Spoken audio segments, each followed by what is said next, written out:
โอเคสวัสดีค่ะวันนี้ก็อยู่กับช่างสุริโยนามมาก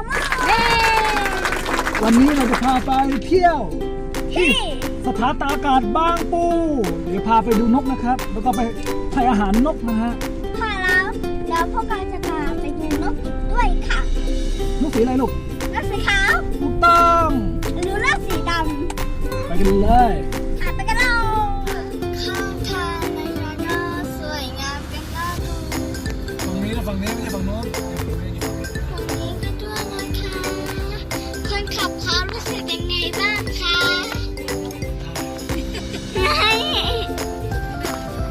ตอนนี้ก็สวยมากเราจะไปกลับรถกันนั้นลูกเพื่อจะไปจอดรถที่จอดรถนะครับใช่ค่ะทุกคน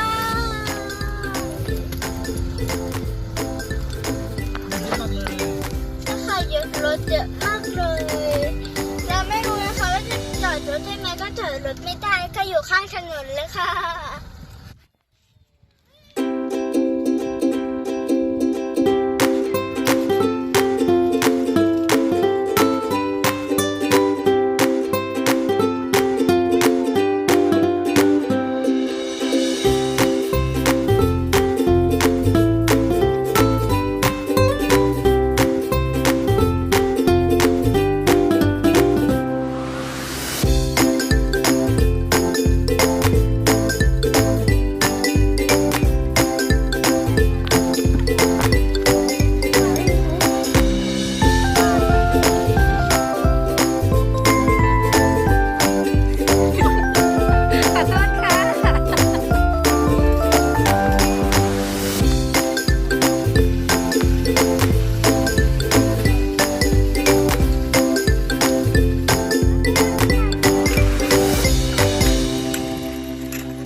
มาได้หมดเลย